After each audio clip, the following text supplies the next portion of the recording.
Territoire d'info, Cyril Viguier. Bonjour et bienvenue, bonne matinale d'info à nos côtés, c'est celle de Public Sénat et de Sud Radio avec la participation de la presse quotidienne régionale. Aujourd'hui notre invitée c'est Marielle de Sarnez, bonjour. Bonjour. Vous êtes vice-présidente du MoDem et députée européen. Européenne même. Européenne, absolument, oui. Vous avez raison. Pour vous interviewer aujourd'hui à mes côtés, Louis Morin de Sud Radio, bonjour Louis. Bonjour Cyril, bonjour. Et Gilles Leclerc de Public Sénat, bonjour. Bonjour Gilles. La réforme du Code du travail tel que l'avant-projet El Khomri existe, la voteriez-vous ? Et est-ce possible au fond de réformer ce pays ?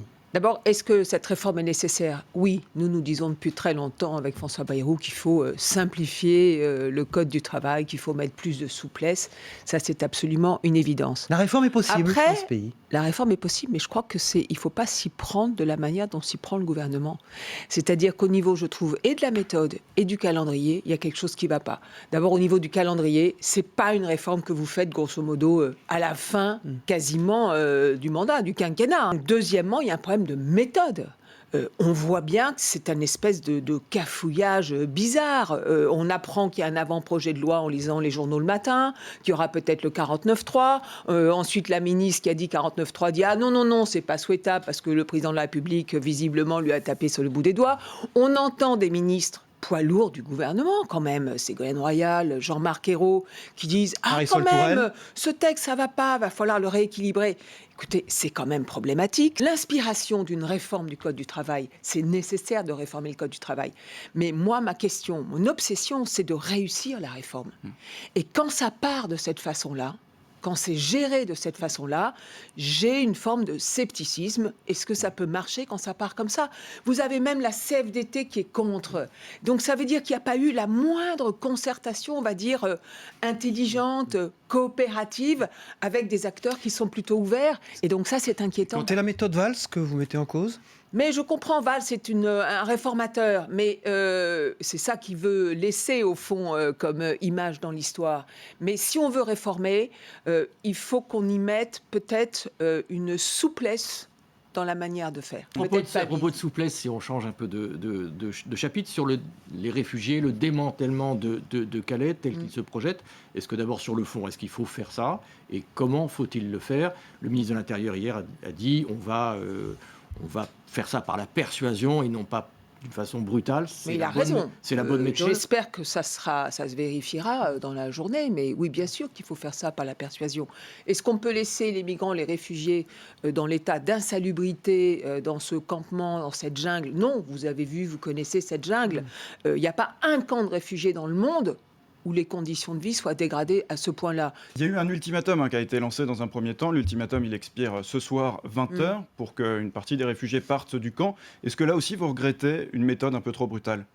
Je pense qu'il faut que cette jungle, effectivement, se transforme, c'est-à-dire que les gens qui sont dans cette jungle puissent aller dans des camps, dans les conditions, avec des conditions de vie décentes. Je pense que ce n'est pas les ultimatums qui fonctionnent. Dans ces cas-là, il faut faire confiance aussi aux associations, mais il faut que tout le monde entende qu'il y a une volonté de mettre fin à cette jungle. Mais il ne faut pas qu'elle aille se reconstituer ailleurs, dans la ville, plus loin, comme ça c'est déjà fait par le passé. Donc il faut vraiment trouver une solution d'accueil qui soit humanitaire et pérenne. Deuxièmement, il faut régler la question sur le fond. Et régler la question sur le fond, ça passe, à mon sens, par une discussion qui doit se réouvrir avec la Grande-Bretagne, avec le Royaume-Uni.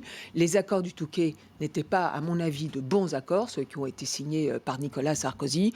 Vous ne pouvez pas considérer que tous les réfugiés qui sont là, peut-être demandeurs d'asile ou migrants économiques qui sont là, relèvent uniquement de la responsabilité de la France.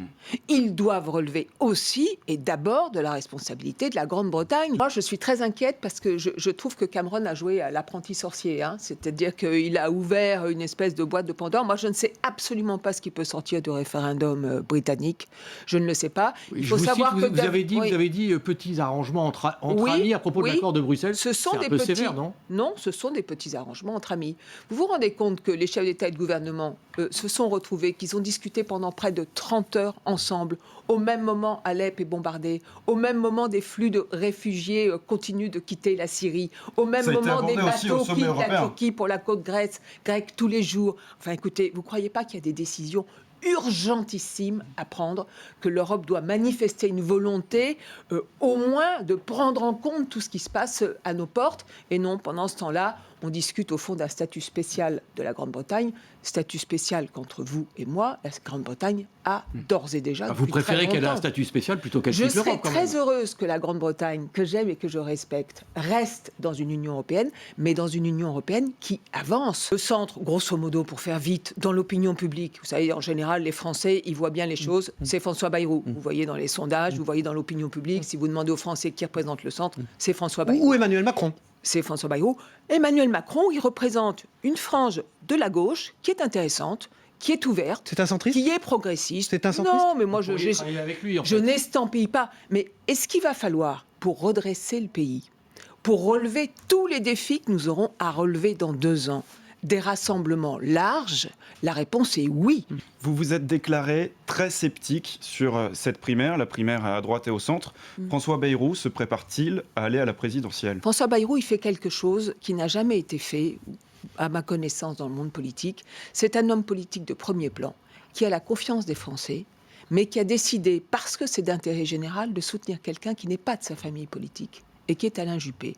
Parce que nous pensons que Alain Juppé, d'abord, c'est quelqu'un de respectable, d'estimable, qui a le sens de l'État à l'évidence, et qui a l'attitude de rassemblement nécessaire pour que ça marche. Voilà. Que Vous s'il sentez y a plus une- proche de Juppé que de Le S'il y Maire, a c'est une ça? primaire, c'est Voilà. au fond pour arbitrer entre Voilà. Nicolas Sarkozy et Alain Juppé. Et au fond, ce sont les 2 grands favoris D'accord. de la primaire.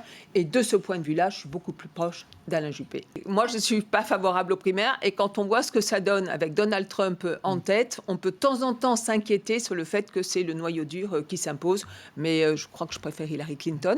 Mais bon, c'est intéressant. Mais je trouve que ce n'est pas de la culture française. C'est une culture américaine. C'est dans les textes fondamentaux américains. Et on est en train, au fond, d'exporter cette culture américaine chez nous, avec d'ailleurs un quinquennat qui va se réduire totalement. Parce que dès que vous êtes à 2 ans et demi de mandat, grosso modo, on commence déjà à préparer les primaires. Et donc, c'est une question pour la démocratie française, me semble-t-il. Merci Marielle Merci de à vous. Sarnez d'avoir été notre invitée cette matinale. Vous êtes vice-présidente du MoDem et députée européenne. C'est bien!